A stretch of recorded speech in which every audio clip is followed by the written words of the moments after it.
today's video, we are going to be crocheting some tulips.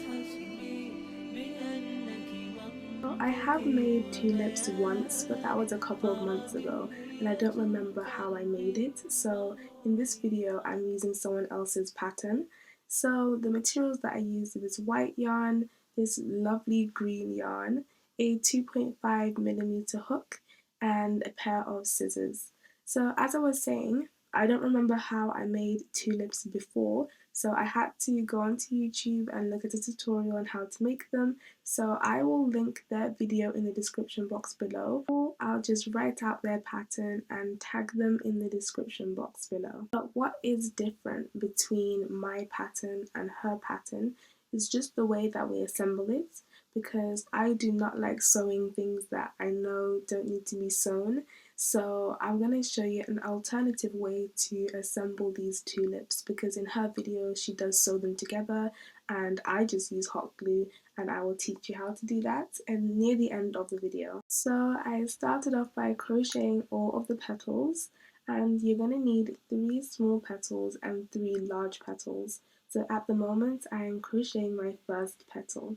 And with tulips, you can make so many different colours and they come out so pretty. And I just love how perfect these ones came out. And it gives like such a nice and minimalist look if you want to decorate a room, or if you want to just give it as a present, whether it's for a birthday party or just to gift your friends some flowers. You could easily make their favorite color and they'll come out looking so nice. Also, here is a quick tip for whenever you want to crochet flowers. You should always use a very small crochet hook. So I'm using a 2.5mm crochet hook, which I think is perfect for this weight of yarn and for this type of flower. And a few weeks ago, I realized the importance of a hook size, because I made roses when I was staying at my brother's place, and my rose came out gigantic because I used like a 4mm crochet hook. So if you want a nice natural look and something that just actually looks like the size of a flower, just lean more towards smaller crochet hooks. So I recommend like 2mm or 2.5mm at most. And another tip, if you are a beginner crocheter, you should definitely use what you have around the house. So you might not know exactly what to buy when you just first start out crocheting. So I know when I first started crocheting, I didn't have a stitch marker, and I still don't have a stitch marker. So what I used to do is use a piece of yarn that was a different color to the yarn that I was using, and I would just like try and push it into the stitch to try and mark where I finished and where I started my project. That is a very good method, especially if you have scrap yarn. But another method is using a safety pin that you can just clip onto the hook. And the reason why I haven't even bought any stitch markers is because I have so many safety pins, so I just use that. It's just a lot easier. And I also used a piece of cardboard at some point as well. So yeah, just use anything that you have around the house to stuff into your little stitch, so you know where you start and where you need to finish. So after I finished crocheting all 3 of my small petals, I went on to making my larger petals. And it's the exact same process. You're just going to increase the number of stitches. And like I said before, if you want an in-depth tutorial on how to make these flowers, I will link the pattern and the video in the description box below. And whenever I look at patterns, I kind of think to myself, I need to learn how to make my own patterns, especially if I want to succeed in this crocheting industry. I'd want to create more unique projects. So I need to start analyzing patterns and see how things work, so I can basically crochet whatever I want. But it is good to look at other people's patterns as well, so you know how they work and how the stitches increase and decrease and how you get shapes. So yeah, I definitely recommend looking at other people's patterns as well before you start trying to make your own things. When I first started crocheting, I would always lean towards making flowers because they just look so pretty, and there's definitely a way where you can make them look very realistic. And the first bouquet of flowers that I ever made were my brother's graduation flowers, and that was a very, very basic flower. I might even make a video on it because it's really, really simple to make, and I made them really quickly as well.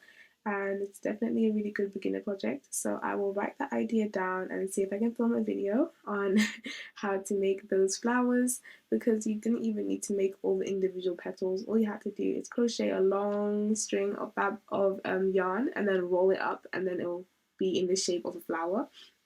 But I think down the line, I did start making more complex flowers like roses. I've had to make each individual petal. I'll insert some photos whilst I'm talking, since this isn't really a tutorial and you don't really need to see what I'm doing on the screen. So yeah, so here I am just finishing off this large petal, and all I need to do now is single crochet all the way around. Okay, so I have just finished crocheting the first large petal. So what I'm going to do is just chain one and cut the yarn. So after I've done that, I'm just going to weave in the ends because I need to hide the yarn so it doesn't look crazy when I'm assembling the flower. And I hate weaving in the ends of yarn. It takes so long, and especially if I make projects that just require so much yarn to be weaved in, I either don't do it or I just hide it really, really well so I don't see it.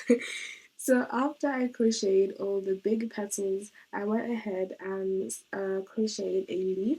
And whenever I make flowers, it's always the first one that has so much detail. So I make leaves and a few stems as well on the flower, but then as I go down the line and as I make more and more flowers, I just get bored of it. So this is the only tulip that I made that actually has a leaf attached to it. And this green color is so nice. It goes so, so well with the white, and I don't even know where I got this yarn from, and I only have a very, very little bit left. So I'm going to have to find out where I got it from. So that is the leaf complete, and then I began to weave in the ends using a tapestry needle for every single one of my petals. So now we're going to begin assembling it. So in this clip, I did not assemble it properly at all, and you'll see why very soon. So first of all, I started off by wrapping some of the green yarn all around this floral wire, and I got it from my local craft shop. It's called The Range, but I think you can find it in Hobbycraft, or if you don't have any of these craft shops where you live, I'm pretty sure you can find it on Amazon. So I just secured it along this rod with some hot glue so the string does not come unraveled, and you want to do it very, very close to the bottom and very, very close to the top as well, so it doesn't unravel from the bottom or the top. And then I just use the end of my hot glue gun to smooth out the hot glue so it gives a nice clean finish, and it does make a very, very big difference because look at the top here and it looks so much better. So this is where the assembly process went completely downhill. So I started off by adding a bit of hot glue onto my small petal, and then I got my other petal and I joined it together like this. And I don't even know why my hot glue is yellow. So yeah, it's supposed to be a clear stick, so yellow, I don't know. And then what I did was I put a little bit of hot glue in the center of those two petals, and then I put the stick on, and I just let that dry for a few seconds. And I'm not even going to continue the assembly process, and you'll see why very, very, very soon. So after I attached all the petals on, I then attached the leaf, and this is what it looks like. It's not symmetrical at all, and I think it's the way I glued it. So this is the proper way to assemble the flowers. So forget what I just did previously because I forgot how I assembled them in the first place. So we're going to start off a very, very similar way. So I'm going to add a little bit of hot glue on the smaller petals and join them together like this. You don't want to join the tops completely because in tulips there's a small opening at the top of the flower, so you don't want to just add so much glue all the way along your petals. And then you're going to get your other petal And this is when it gets a little bit harder to do, but just bear with me. So you're going to put some glue on either end of your petal, and then you're going to get it and then glue it on like this. So you just want to glue it until it's almost like a circle, because we have the other end to glue as well. And as you can see, the petals are folding a little bit, so you could put a pencil on the inside or just put your thumb on the inside just to keep its shape. And now you're going to add some more hot glue, and then you're going to join it together like this. And I know this process does seem a bit crazy. Sewing does make a bit more sense, but I really don't like sewing if I don't need to.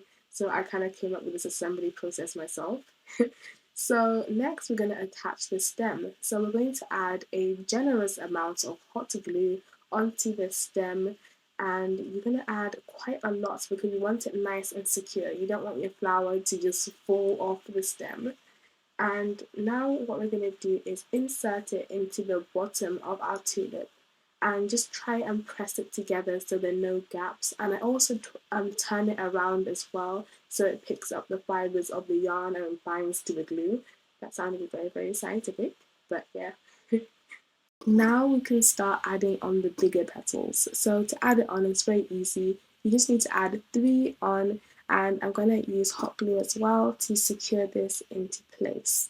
And you want to make sure that you put glue near the bottom of the petal as well, so you can also hide any gaps that you have underneath. And you want to do that 2 more times with your other petals. And like I said before, make sure you put your thumb or something inside the flower so it doesn't come out of shape. And look how much more symmetrical this one looks compared to my previous one. Alright, so that is the end of today's video. I really hope you enjoyed it, and I really hope that you got some useful information from this video, whether it was the tips that I mentioned before or how to assemble a no-sew tulip. And I'll see you guys in the next one.